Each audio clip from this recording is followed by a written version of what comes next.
everybody, what's up? So I'm out in the great outdoors, and my next book I have is one of my favorites, One Flew Over the Cuckoo's Nest by Ken Kesey. Yeah, Kesey, yeah, that's how you say his name. Okay, this book. First of all, I saw the movie way before I even read this book. I got this book last summer. I was about to say this past summer. Last summer, I got this book because I was really bored.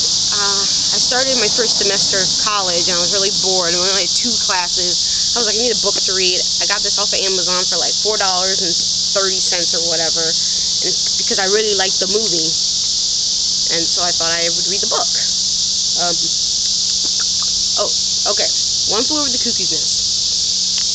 I guess if you haven't heard of this book, I mean, I guess some people probably heard of this movie. The movie came out in 1975. It has Jack Nicholson, and I got the one with the pic of him on it. I got a really old one. It's about a man. And McMurphy. Patrick? Yeah, or something. His name is McMurphy. About a man, McMurphy, and he goes into a mental institution, and they're trying to figure out if is he really crazy, or is he just faking to be crazy so he can get out of going to jail for statutory rape. And even though in the movie he's more the main character, in the novel, he isn't. He's more like a secondary character. He's more of the person who he's talking about. The main character in this book is a man called Chief, nicknamed Chief because he's part Native American, and he's in the mental institution, and everyone thinks he's deaf and dumb.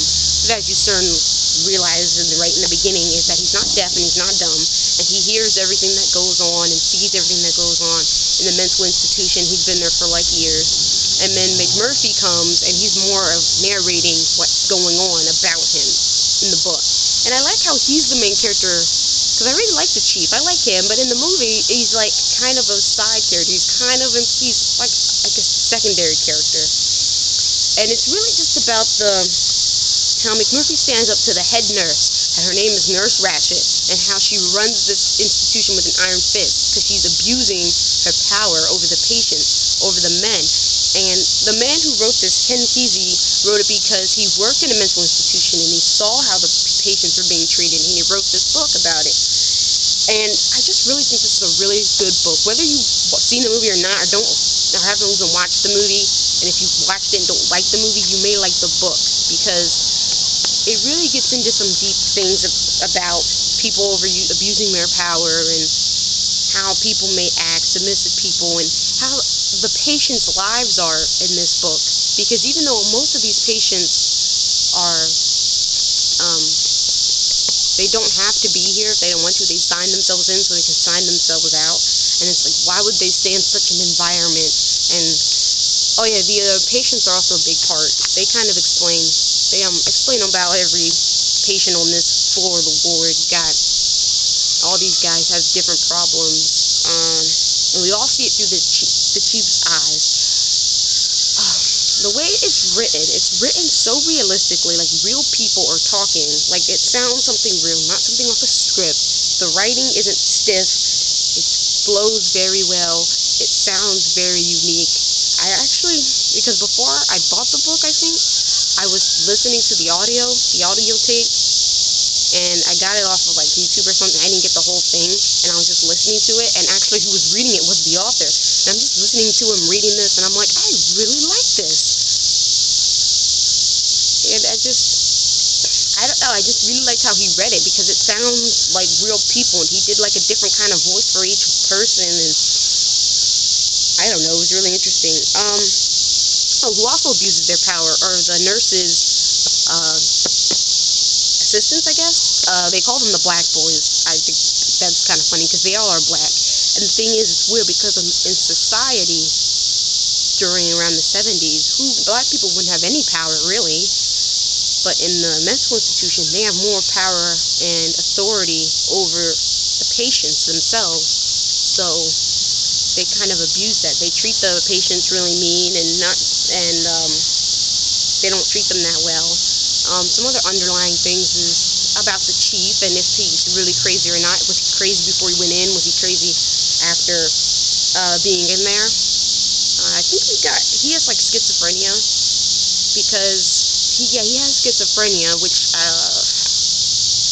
I guess, do they really say that in the book? I don't know if they really say that. It's kind of, there's something wrong with the chief, because throughout the entire novel, he's talking about really strange things. He's talking about something called the Combine, and he believes that it's a whole mechanical mechanism that's controlling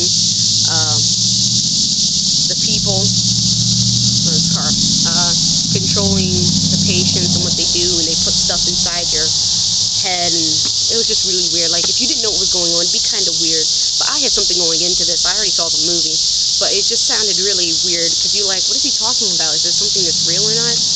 No, I think he's just kind of crazy. And they get into his life and how he was the type of person who was never listened to, and that's why he pretends that he can't talk, because he felt like even when he did talk, no one really listened to him.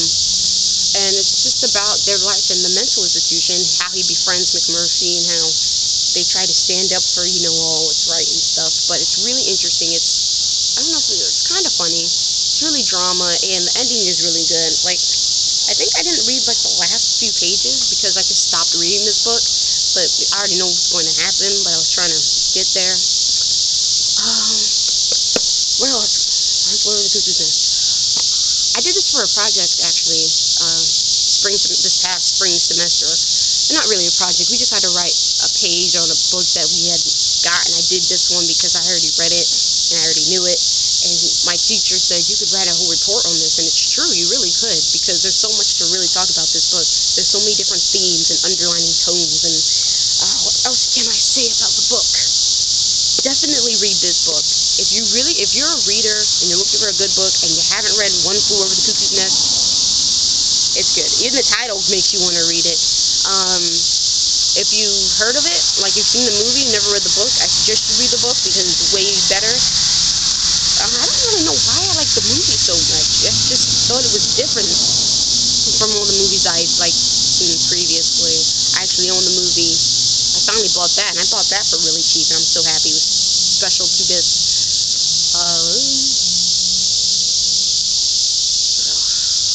I don't know what else I can say about the book. Any downsides to the book? I can't really think of any. The characters are really good set up. The plot's good set up. The writing's really good.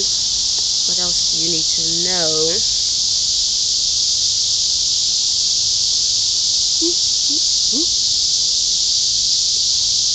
You don't really need to know anything else. If you want to see the movie, I suggest you do. I don't know about what some people may think of it. Some people really may not like that movie. It is kind of boring and a little plain.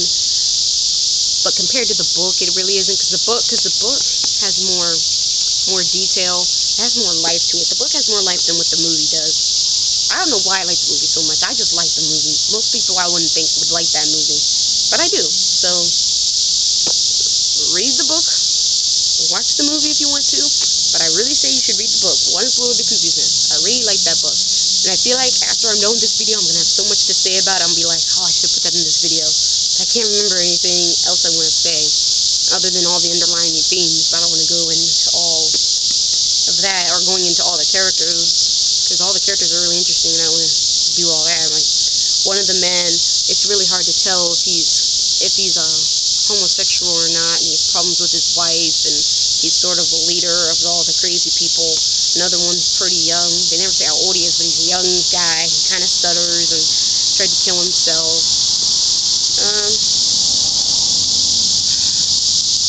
Yeah, that's all I have to say about One Flew Over the Cuckoo's Nest. I definitely think you should read it. It's really cheap out there. This book is old. This book came out in the 60s, and the movie came out in the 70s.